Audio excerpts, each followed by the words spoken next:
নমস্কার, শুভ সন্ধ্যা। আমি doctor Manodip Acharya, consultant diabetologist, doctor Mohan's diabetes speciality centre.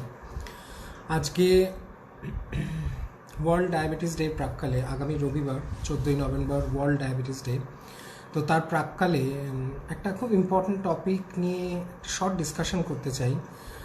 টপিকটা ভীষণ ইম্পর্ট্যান্ট এবং আন্ডার রেটেড। তার কারণ আজকাল বিভিন্ন চ্যানেলে, বিভিন্ন সোশ্যাল নেটওয়ার্কিং সাইটে ওয়ার্ল্ড ডায়াবেটিস ডের জন্য অনেক বিভিন্ন বিষয়বস্তু নিয়ে আলোচনা করা হচ্ছে। সবই প্রায় star subject, star topics like same ambulatory glucose profile, continuous glucose monitoring, তারপর stem cell therapy, gene therapy, cure of the diabetes, then Pogo, one touch blood glucose monitors, islets of Langerhans transplantations, তো এইরকম oral insulin diabetes cure, সব প্রচুর important topic নিয়ে আজকাল বিভিন্ন চ্যানেলই আলোচনা হচ্ছে। কিন্তু এই সমস্ত স্টার বিষয়বস্তুর মাঝখানে যেটা হারিয়ে যায় সেটা হলো খুব সাধারণ জিনিস, যেগুলো আমাদের মাথা থেকে উড়ে যায়, পেশেন্টদের মাথা থেকেও উড়ে যায় অবভিয়াসলি, যদি ডাক্তারদের কাছ থেকে অ্যাওয়ারনেসটা না পায়। এবারের world diabetes day international diabetes ফেডারেশনের একটা স্লোগান হলো যে access to diabetes care, if not now when. খুব পার্টিনেন্ট, খুব উপযুক্ত সময়ের পরিপ্রেক্ষিতে এবং খুবই ইম্পর্ট্যান্ট একটা ট্যাগলাইন যেটা ইন্টারন্যাশনাল ডায়াবেটিস ফেডারেশন সিলেক্ট করেছেন। আমি তার সঙ্গে আরেকটা ওয়ার্ড অ্যাড করে দিতে চাই, সেটা হলো যে awareness of diabetes, if not now when, because it is enough. যথেষ্ট সময় গেছে ডায়াবেটিস নিয়ে মানুষের মনে নলেজের থেকে ডিসবিলিভ, মিথ এগুলোই বেশি। অ্যাওয়ারনেসের চেষ্টা যথেষ্ট হয়, সরকার চেষ্টা করছেন, প্রাইভেট হেলথ কেয়ার অর্গানাইজেশনস যারা রয়েছেন, ইন্ডিভিজুয়াল ক্যাপাসিটিতে ডাক্তাররাও চেষ্টা করছেন, কিন্তু উপযুক্ত পরিমাণে অ্যাওয়ারনেস নেই। তো সেই জন্য অ্যাওয়ারনেস ইজ ভীষণ ইম্পর্ট্যান্ট, এবং তার থেকে ডায়াবেটিসকে বোধহয় মিটিগেট করা সম্ভব।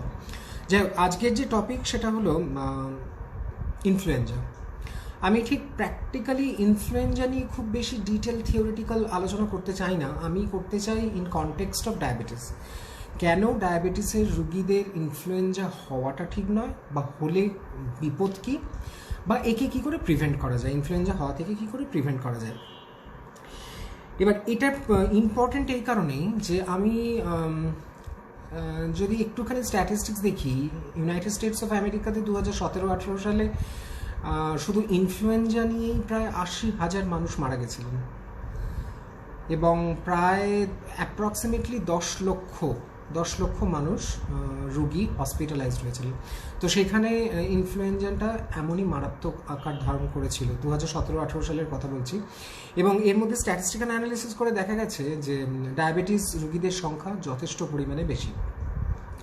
তো সেই জন্য এর একটা ইম্পর্টেন্স আছে যে ডায়াবেটিস রুগীদের ক্ষেত্রে ইনফ্লুয়েঞ্জাটাকে প্রিভেনশন কেন জরুরি।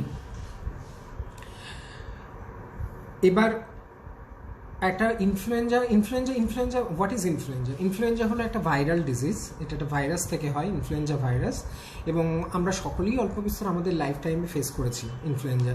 এবং কমন সিমটমস সেটা আপনারাও সবাই জানেন, জ্বর, হাঁচি, কাশি, সর্দি, গলা ব্যথা, হাত পা ব্যথা, মাথা ব্যথা, নাক দিয়ে জল পড়া, নাক বন্ধ হয়ে থাকা, মাথা ব্যথা, এবং বাচ্চাদের ক্ষেত্রে বিশেষ করে বমি, পেটে ব্যথা, লুজ মোশনস, ডায়রিয়া, এগুলোও দেখা যায়। So this are the constitutional symptoms of influenza or any viral illnesses, specially the respiratory viruses. এবার এখানে একটা প্রশ্ন আসতে পারে যে আমার কি ইনফ্লুয়েঞ্জাই হয়েছে না কমন কোল্ড হয়েছে?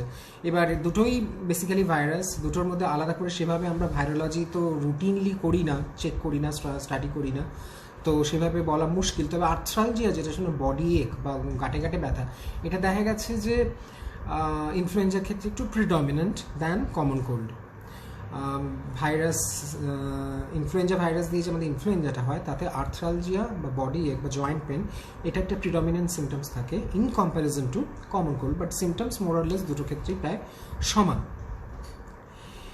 এবারে ইনফ্লুয়েঞ্জার সিজন কোনটা? আমাদের দেশের পরিপ্রেক্ষিতে আমি যেটা বলতে পারি সেটা হচ্ছে যে শীত পড়া, মানে শীত পড়ব করছে, এবং আপ টু শীত চলে যাওয়া, মানে ধরুন নভেম্বর, যে সময়টার মধ্যে দিয়ে আমরা এখন পাস করছি, প্রায় কালী পুজোটা শেষ হলো, শীতটা পড়ছে এখন, তো এই সময় থেকে শুরু করে মোটামুটি মার্চ মাস বা ফার্স্ট উইক অফ এপ্রিল পর্যন্ত আমরা ধরতে পারি যে এটা হচ্ছে একটা টিপিক্যাল ইনফ্লুয়েঞ্জা হওয়ার টাইম। এবং এর কিছু ভেরিয়েশনসও হতে পারে, এটা বাড়তেও পারে কমতেও পারে, but more or less on an average এই সময়টাতেই ম্যাক্সিমাম ইনফ্লুয়েঞ্জার অ্যাটাকগুলো দেখা যায়। এবং সেক্ষেত্রে আমাদের একে প্রতিহত করার ক্ষেত্রে যেটা ভীষণ ইম্পর্ট্যান্ট সেটা হলো যে আমার যদি ইনফ্লুয়েঞ্জা হয়ে যায় তারপরে কি আমি ভ্যাকসিন নেব, বা ইনফ্লুয়েঞ্জা হওয়ার আগে কি ভ্যাকসিন নেব, যদি নিই তাহলে কখন? ইনফ্লুয়েঞ্জাকে প্রতিহত করার একটাই উপায়, সেটা হচ্ছে ভ্যাকসিনেশন। যেমনভাবে আমরা কোভিডের ক্ষেত্রে এত অ্যাক্টিভলি ভ্যাকসিন নিলাম সবাই, অলমোস্ট আমি আজকের ministry of health and family welfare government of ইন্ডিয়ার টুইটার রিলিজ দেখছিলাম, সেখানেও প্রায় 111 কোটি 79 লক্ষ প্লাস টোটাল ভ্যাকসিনেশন হয়েছে এখনো পর্যন্ত, 111 কোটি 79 লক্ষ। So which is a remarkable, thundering achievement, I think, so far as a country like India is concerned in comparison to the rest of the world. যাই হোক, তো কোভিডের ক্ষেত্রে আমরা যেভাবে এত সপ্রতিভ হয়ে অ্যাক্টিভলি পার্টিসিপেট করে ডিজিজটাকে প্রতিহত করার বা একে সমূলে উৎপাটিত করার চেষ্টা করছি ভারতবর্ষ থেকে, সিমিলারলি ইনফ্লুয়েঞ্জা আমরা প্রত্যেক বছরই ফেস করি। এবং আমরা এই যে number of patients being attacked by influenza, এই সংখ্যাটাকে যদি আমরা কমাতে চাই, তাতে আমাদের যেটা করতে হবে সেটা হচ্ছে খুব অ্যাক্টিভলি নিজেদেরকে ভ্যাকসিনেট করতে হবে। কেন ভ্যাকসিনেট করতে হবে? তার কারণ আমাদের একটা ব্যাকটেরিয়াল ইনফেকশন হলে আমরা সহজেই খুব অ্যান্টিব্যাকটেরিয়াল মানে অ্যান্টিবায়োটিক ট্যাবলেটস খাই, কিন্তু ভাইরাসের ক্ষেত্রে স্টকটা খুব লিমিটেড। আমাদের অ্যান্টিভাইরালের ভ্যারাইটি বা অ্যান্টিভাইরালের স্টকটা খুব লিমিটেড, সেখানে খুব বেশি অ্যান্টিভাইরালস নেই, যার ফলে সেখানে সেভাবে একেবারে অ্যান্টি ইনফ্লুয়েঞ্জা অ্যান্টিভাইরাল খেয়ে ইনফ্লুয়েঞ্জাকে প্রতিহত করার সম্ভাবনাটা প্র্যাকটিক্যালি কম। তাহলে সেক্ষেত্রে একটাই রাস্তা, সেটা হচ্ছে নিজেদেরকে ভ্যাকসিনেট করা। যেভাবে কোভিডের এখনো পর্যন্ত কোনো ট্রিটমেন্ট আবিষ্কার হয়নি, সেই জন্য আমরা নিজেদেরকে ভ্যাকসিনেট করছি রোগটাকে প্রতিহত করার জন্য। ইনফ্লুয়েঞ্জার ক্ষেত্রেও তাই, ভ্যাকসিন নেওয়া। এবার প্রশ্ন হচ্ছে, অনেকের মনে প্রশ্ন জাগে যে ভ্যাকসিনটা নেব কখন। আমি অ্যাজ এ ডক্টর পেশেন্টদের যেটা অ্যাডভাইস করি সেটা হচ্ছে, আমি জেনে নিলাম যে আমার সিজনটা কবে থেকে, ইনফ্লুয়েঞ্জা হওয়ার সময়টা কোন সময়টা, তো মোটামুটি তার থেকে 3 to 4 weeks বিফোর বা 2 to 4 weeks বিফোর আমি ভ্যাকসিনটা নিতেই পারি। এবার আমার ইনফ্লুয়েঞ্জা হয়ে গেল, তারপরে আমি ভ্যাকসিন নিলাম, বা অনেকের মনে প্রশ্ন হয় যে আমার তো ইনফ্লুয়েঞ্জা হয়েই গেছে, তাহলে আর ভ্যাকসিন নিয়ে কি কোনো কাজ আছে, বা ভ্যাকসিন নেওয়ার কি কোনো উপকারিতা আছে? সেক্ষেত্রেও আমি বলবো যে হ্যাঁ, উপকারিতা আছে। তার কারণ যে এই যে influenza virus is very evolving, এর জেনেটিক মিউটেশনস হতে থাকে, এবং প্রত্যেক বছরই the types and the patterns of viruses keep on changing. প্রত্যেক বছরই ভাইরাসের রকম ফের হয়। তো এবছর মেজরিটি ওয়াইজ যে ধরনের ভাইরোলজিক্যাল স্টাডি করে দেখা যায়, নট নেসেসারিলি যে গত বছরও সেম ছিল বা আগামী বছরও সেম হবে। তো সেক্ষেত্রে ভ্যাকসিনের উপকারিতা আছে এই কারণেই, তার কারণ আমাদের যে অ্যান্টি ইনফ্লুয়েঞ্জা ভ্যাকসিনসগুলো তৈরি হয়, ফ্লু শট যেগুলোকে আমরা বলি বা ফ্লু ভ্যাক্স যেগুলো বলি, সেগুলো মোটামুটি অনেকগুলো ইনফ্লুয়েঞ্জা স্ট্রেনকে কভার করে। তো আজকে আমার একটা স্ট্রেন দিয়ে হলো, ভবিষ্যতে নেক্সট ইয়ারে আমার আরেকটা স্ট্রেন দিয়ে হতে পারে। এবার আমি যদি ভ্যাকসিনসটা নিয়ে রাখি, তাহলে সেই নেক্সট ইয়ারে যদি সেই স্ট্রেনটা অ্যাটাক করে, তাতে আমার যদি ইনফ্লুয়েঞ্জা ভাইরাস ভেতরে ঢোকে, তাহলে আমার ফুল ব্লাউন ডিজিজটা হবে না। তো সেই ক্ষেত্রে আমরা ডাক্তাররা সবসময় অ্যাডভাইস করি যে আপনার ভ্যাকসিন আপনাকে নিতে হবে, যদিও বা আপনার ইনফ্লুয়েঞ্জা হয়ে গেছে। But ideal advice will be to take it much prior, before the advent of the typical influenza season. Like October মাস থেকে আমরা এটাকে সাজেস্ট করতে পারি নেওয়ার জন্য, যেহেতু নভেম্বর ফার্স্ট উইক বা সেকেন্ড উইক নভেম্বর থেকেই পিক সিজনটা স্টার্ট হয়ে যায়। এবার হচ্ছে ভাইরাল ভ্যাকসিনের ব্যাপারে বলি যে there are two types of vaccines, একটা হচ্ছে ইনঅ্যাক্টিভেটেড ভ্যাকসিন, আর একটা হচ্ছে অ্যাটেনুয়েটেড ভ্যাকসিন। ইনঅ্যাক্টিভেটেড ভ্যাকসিনটা হলো, সেখানে ভ্যাকসিন কি, ভ্যাকসিন ইজ নাথিং বাট আমরা অর্গানিজমসটাই খুব লেস স্ট্রেংথে আমাদের শরীরের মধ্যে ঢোকাচ্ছি in the form of injections. এবার সেই অর্গানিজমস মানে ইনফ্লুয়েঞ্জা ভাইরাসের ক্ষেত্রে, সেই ইনফ্লুয়েঞ্জা ভাইরাসগুলো অনেক ক্ষেত্রে কী হয়, তাদেরকে কিল্ড ভাইরাস আমাদের শরীরে in the form of injection দেওয়া হয়। অনেক সময় কি দেওয়া হয় না, live virus in the form of injection দেওয়া হয়। যেগুলো কিল্ড ভাইরাস দেওয়া হয় সেগুলোকে বলা হয় inactivated vaccine, inactivated vaccine or inactivated virus ও ডেড ভাইরাস। আর যেগুলো অ্যাটেনুয়েটেড ভ্যাকসিন, সেক্ষেত্রে লাইভ ভাইরাসটা দেওয়া হয়। এখন প্রশ্ন হচ্ছে যে আমি কিল্ড দিই আর লাইভই দিই, শরীরের ভেতরে ভ্যাকসিন ঢোকা মানে একটা ফরেন এজেন্ট আমার ভেতরে ঢুকলো, সুতরাং তার একটা রিয়াকশনস হয়। তো সেটা এবার তার মেকানিজমস বিভিন্নভাবে হয়, তো সেভাবে কাজ করে। আমাদের দেশে ভ্যাকসিনস যেটা নর্মালি ট্র্যাডিশনালি ফলো করা হয় সেটা মোটামুটি কিল্ড ভ্যাকসিন বা কিল্ড ভাইরাস বা ইনঅ্যাক্টিভেটেড ভ্যাকসিনটাই ফলো করা হয়।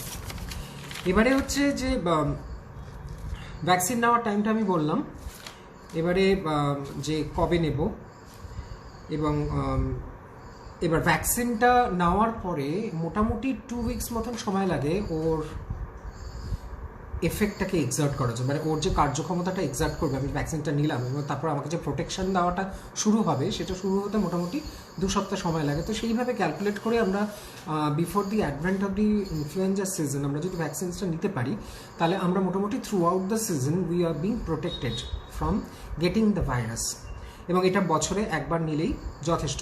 এখন ডায়াবেটিস পেশেন্টদের ক্ষেত্রে স্পেশালি এবারে আসি যে এটা ইম্পর্ট্যান্ট কেন। আমরা জানি যে যে কোনো ডায়াবেটিস রোগীর যেহেতু শরীরে ব্লাড সুগার বেশি থাকে এবং তাকে ট্রিটমেন্ট দিয়ে in the form of tablets বা ইনসুলিন দিয়ে তাকে ব্লাড সুগারকে কন্ট্রোল করা হয়। তো ব্লাড সুগার বেশি মানে আমার যখনই যার শরীরে ব্লাড সুগার বেশি, তার মানে তার শরীরের ইমিউনিটি বা রোগ প্রতিরোধ ক্ষমতা কম। এবার একটা ইনফ্লুয়েঞ্জা ভাইরাস একটা ডায়াবেটিক পেশেন্টের শরীরে ঢুকলো আর একটা নর্মাল মানুষের শরীরে ঢুকলো। এবার একটা নর্মাল মানুষের ইনফ্লুয়েঞ্জাটা হয়তো আমি যে সিমটমসগুলো বললাম সেগুলো তৈরি করলো এবং কিছুদিন পরে সেলফ লিমিটিং ডিজিজ হিসেবে ঠিক হয়ে গেল।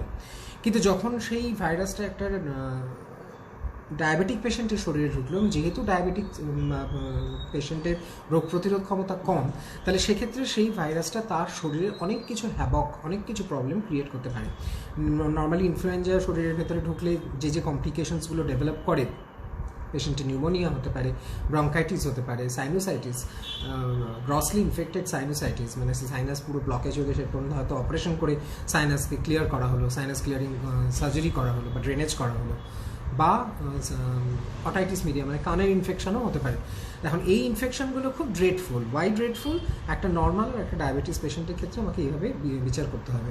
ডায়াবেটিস পেশেন্টের ক্ষেত্রে ইনফেকশনসগুলো মানেই যে কোনো সর্ট অফ ইনফেকশনস হলো শরীরে স্ট্রেস। এবার ইন দ্য ফর্ম যখনই আমার শরীর স্ট্রেস ফেস করছে, তখনই শরীরে ইনসুলিনের এগেনস্টে যে সমস্ত হরমোনস আমার শরীরে থাকে, সেই হরমোনের সিক্রিশনসগুলো বডিতে বেড়ে গেল, তাদের সেই হরমোনের ক্ষরণগুলো বেড়ে গেল, মানে সেই হরমোনগুলো এখন majority in comparison two insulin. এবার ইনসুলিনের কাজ হচ্ছে আমাদের ব্লাড সুগার কন্ট্রোল করা। এবার যেই ইনসুলিনের এনিমি যে সমস্ত হরমোন তারা বেড়ে গেল, এবার তারা কি করবে? তাহলে ব্লাড সুগারকে কন্ট্রোল করতে দেবে না, তাহলে এবার ব্লাড সুগার বাড়বে। এবার যত ব্লাড সুগার বাড়বে তত আমার ইনফেকশন, এক্সিস্টিং ইনফেকশনটা কমপ্লিকেটেড হয়ে যাওয়ার ভয় থাকে। এবং কমপ্লিকেটেড হয়ে কী হতে পারে, যেগুলো আমি বললাম, pneumonia, bronchitis, rhinitis, sinusitis, otitis media, even ব্রেনেও ইনফেকশন পৌঁছে যেতে পারে, সেপ্টিসিমিয়া, স্কিন ইনফেকশন, যদি এক্সিস্টিং কোনো স্কিন ইনফেকশন থাকে সেটা এক্সেসারবেট, মানে সেটা আরও মারাত্মক আকার ধারণ করতে পারে।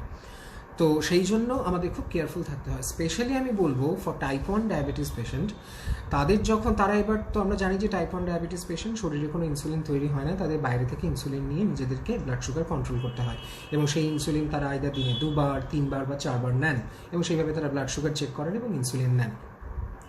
এবার যেই তাদের ইনফ্লুয়েঞ্জাটা হলো, তো শরীরের স্ট্রেস, ইনফেকশন, সুগার চড়চড় করে বাড়তে শুরু করলো। এবার যেই সুগার বাড়তে শুরু করলো, এবার অনেক পেশেন্ট আছে যারা রেগুলারলি সুগার চেক করেন না। এবার তাদের ক্ষেত্রে তারা জানেন না যে তার শরীরে অলরেডি সুগার প্রভূত পরিমাণে বেড়ে গেছে। এবং টাইপ 1 ডায়াবেটিস রোগীদের ভয় একটাই থাকে যে সুগার যদি এটা পার্টিকুলার ক্রিটিক্যাল পয়েন্টের বেশি হয়ে যায়, তাহলে সেই সমস্ত ক্ষেত্রে তাদের একটা খুব লাইফ থ্রেটনিং কমপ্লিকেশনসের ভয় থাকে। তাকে বলে ডায়াবেটিক কিটোঅ্যাসিডোসিস, যেটা টাইপ 1 ডায়াবেটিস রোগীদেরই বেশি হয়। তো ডায়াবেটিক কিটোঅ্যাসিডোসিস মানে একটা লাইফ থ্রেটনিং কমপ্লিকেশনস, এবং এক্ষেত্রে উপযুক্ত পরিমাণে যদি এবং উপযুক্ত সময়ে যদি রুগীর চিকিৎসা করা না হয়, তাহলে রুগী মারাও পর্যন্ত যেতে পারে। তো সেই জন্য ডায়াবেটিক কিটোঅ্যাসিডোসিসের একটা ভয় থাকে। সেক্ষেত্রে frequent blood sugar monitoring, insulin dose অ্যাডজাস্টমেন্টস, তারা তো তাদেরকে যেহেতু আমরা বললাম যে রাত্রিবেলা ইনসুলিন নেন, সারাদিনে যতবার তারা খান, খাওয়ার আগে তারা প্র্যান্ডিয়াল ইনসুলিন মানে শর্ট অ্যাক্টিং ইনসুলিন নেন। এবার যেহেতু এই ইনফ্লুয়েঞ্জার ফলে সুগারের পরিমাণ বেড়ে যায়, তাদের ইনসুলিনের পরিমাণও বেড়ে যায়, তো অ্যামাউন্ট অফ ইনসুলিনস পার ডে সেটাও প্রভূত পরিমাণে বেড়ে যায়, এবং সেটা তখনই তার পক্ষে নেওয়া সম্ভব হবে যদি সে ফ্রিকুয়েন্টলি চেক করে। কিন্তু বিকজ অ্যাট এনি কস্ট আমাকে ডায়াবেটিক কিটোঅ্যাসিডোসিস হতে দেওয়া যাবে না। তেমনি টাইপ 2 ডায়াবেটিসের ক্ষেত্রে ডায়াবেটিক কিটোঅ্যাসিডোসিস অত ফ্রিকুয়েন্টলি ডেভেলপ না হলেও হাইপারগ্লাইসেমিক হাইপারঅসমোলার স্টেট বলে একটা কমপ্লিকেশনস হয় যখন সুগার খুব বেড়ে যায়। তো সেটা টাইপ 2 ডায়াবেটিস রোগীদের পক্ষে খুব কমন। তাহলে সেটাও একটা কমপ্লিকেশন, সেটা তো প্রভূত পরিমাণে ডিহাইড্রেশন, পেশেন্টকে হসপিটালাইজ করতে হয়, অ্যাট টাইমস হসপিটালাইজেশন ছাড়া ট্রিটমেন্ট হয় না, সুগারকে insulin infusion, intravenous insulin infusion দিয়ে কন্ট্রোল করতে হয়। সো বক্তব্য এটাই যে বিশেষ করে ডায়াবেটিস রোগীদের ক্ষেত্রে তারা ইনফ্লুয়েঞ্জাকে খুব লাইটলি নিলে চলবে না, তাদেরকে রোগটাকে প্রতিহত করার চেষ্টা করতে হবে। সেই জন্য উপযুক্ত সময়ে থাকতেই তাদের ইনফ্লুয়েঞ্জার ভ্যাকসিন নিতে হবে। বিদেশে যে সমস্ত ডায়াবেটিস রোগীদের আছে তাদের যে গভর্নমেন্টের গাইডলাইন, সেখানে ডায়াবেটিস রোগীদের ইনফ্লুয়েঞ্জা ভ্যাকসিন ইয়ারলি নেওয়াটা এক প্রকার বাধ্যতামূলক। আমাদের দেশেও সরকারের গাইডলাইন্সও সেরকম আছে এবং আমরা ডাক্তাররাও ইন্ডিভিজুয়ালি চেষ্টা করি পেশেন্টদের অ্যাওয়্যার করার জন্য যে স্পেশালি যারা ডায়াবেটিস তারা যেন ইনফ্লুয়েঞ্জা ভ্যাকসিন নেন। ইনফ্যাক্ট যারা poorly control diabetic, blood sugar ভীষণ পরিমাণে বেশি রয়েছে, কন্ট্রোল নেই, যথেষ্ট বয়স হয়েছে 60-65 ইয়ার্স, সেক্ষেত্রে আমরা বিলো 65 ইয়ার্স যদি হয় সেক্ষেত্রে আমরা একটা নিউমোনিয়া ভ্যাকসিনও অ্যাডভাইস করি, যে সেটাও খুব ইম্পর্ট্যান্ট। তো এইটা ডায়াবেটিস ব্যাকগ্রাউন্ডের পরিপ্রেক্ষিতে নিউমোনিয়া ভ্যাকসিন বা ইনফ্লুয়েঞ্জা ভ্যাকসিনসের উপকারিতা কী, বা নিলে আমাদের লাভটা কী, না নিলে ক্ষতিটা কী, সেটা আমি এক্সপ্লেন করলাম। এবারে বিশেষ কিছু ব্র্যান্ড আমাদের দেশে অ্যাভেলেবল আছে ইনফ্লুয়েঞ্জা ভ্যাকসিনসের। আমি ব্র্যান্ডের ডিসক্রিপশানে যাচ্ছি না, that can be a commercial conflict of interest. তো কিন্তু যথেষ্ট পরিমাণে ভ্যাকসিনস অ্যাভেলেবেল এবং আমি আমার পেশেন্টস যারা ডায়াবেটিক পেশেন্টস তাদের কাছে স্বনিবন্ধ অনুরোধ করব যে আপনারা ব্লাড সুগার রীতিমতো চেক করুন। যদি কোনো সিমটমস থাকে এই মুহূর্তে যে আপনার মনে হতে পারে যে আপনার ইনফ্লুয়েঞ্জা হচ্ছে, তাহলে তাড়াতাড়ি ডাক্তারের কাছে যান, ডাক্তারের পরামর্শ নিন এবং যদি ডাক্তার অ্যাডভাইস করেন, এবং ডাক্তারের কাছে যদি যাওয়ার টাইমও না পান, কারণ ইনফ্লুয়েঞ্জা ভ্যাকসিন নেওয়ার জন্য কিন্তু কোনো ডক্টরের প্রেসক্রিপশন দরকার পড়ে না। আপনি স্বেচ্ছায় চাইলে আপনি কোনো মেডিকেল সেন্টার, ক্লিনিকে গিয়ে বা হসপিটালে গিয়ে আপনি চাইলে আপনি ইনফ্লুয়েঞ্জা ভ্যাকসিন নিতে পারেন। স্পেশালি বলবো ডায়াবেটিস পেশেন্টদের, আপনারা হেজিটেট করবেন না, আপনারা হাসপাতালে, ক্লিনিকে যান। যদি সময় সুযোগ করে উঠতে পারেন ডাক্তারকে দেখান, ডাক্তারের সঙ্গে কথা বলুন এবং ভ্যাকসিন নিন। আর যাদের অলরেডি ইনফ্লুয়েঞ্জা হয়ে গেছে তারা হেজিটেট করছেন নেবেন কি নেবেন না, তাদের কাছেও অনুরোধ তারাও ভ্যাকসিন নিতে পারেন। লক্ষ্য একটাই, সুগারকে কন্ট্রোল রাখতে হবে। ইনফ্লুয়েঞ্জা হলে ইনজেকশনস নেবেন। ও আরেকটা প্রশ্ন অনেকের পেশেন্ট আমাকে করেন যে আমি যদি ভ্যাকসিন নিই, ইনজেকশন নিই, তাহলে কি আমার সুগার বাড়বে? এক্ষেত্রে আমার উত্তর একটাই, সেটা হচ্ছে হ্যাঁ, সুগার বাড়তে পারে, কিন্তু সেটা ভয়ের কিছু নেই। এখন ইনজেকশন যখন আমরা নিই, তার মানে আমার ভেতরে একটা দুটো জিনিস হতে পারে। একটা হচ্ছে যে আমরা যে সাইটে ইনজেকশন নিলাম সেখানে একটা পেন হতে পারে, সামান্য পেন হতে পারে। আর যেই ইনজেকশনটা নিলাম, আমি যেটা বললাম যে ভ্যাকসিনের ক্লাসিফিকেশনসে যে কিছু ভ্যাকসিন আছে যেটা হচ্ছে ডেড ভাইরাসটা ঢোকানো হয়, কিছু ভ্যাকসিন সেখানে লাইভ ভাইরাসটা দেওয়া হয়। তো ডেড হোক আর লাইভ হোক, সেটা একটা foreign body to our body.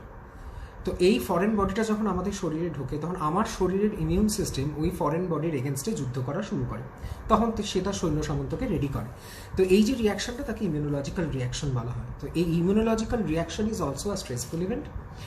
যে কোনো ধরনের পেইন হচ্ছে স্ট্রেসফুল ইভেন্ট। তাহলে এই দুটো কারণে, পেইন এবং ইমিউনোলজিক্যাল রিয়াকশন, এই দুটো কারণে ব্লাড সুগার টেম্পোরারিলি, ট্রানজিয়েন্টলি বাড়তে পারে, কিন্তু তাতে ঘাবড়াবার কিছু নেই।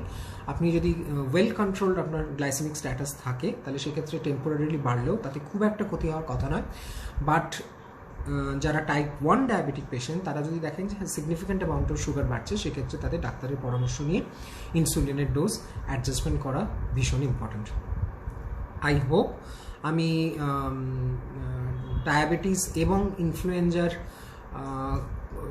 এই যে একটা কানেকশনস এবং একটা আরেকটাকে কিভাবে প্রভাবিত করে সেটা এক্সপ্লেন করলাম। এবং দিস ইজ আইডিয়াল টাইম, যেহেতু বললাম যে ওয়ার্ল্ড ডায়াবেটিস ডেও সামনে 14 তারিখ, এবং এটা ইনফ্লুয়েঞ্জা সিজন শুরু হওয়ার একেবারে দোরগোড়ায় আমরা রয়েছি। তো আমার মনে হলো যে একটা মেসেজ ডায়াবেটিক পেশেন্টদের কাছে পৌঁছানো দরকার। সবাই ভালো থাকুন, সুস্থ থাকুন, নমস্কার।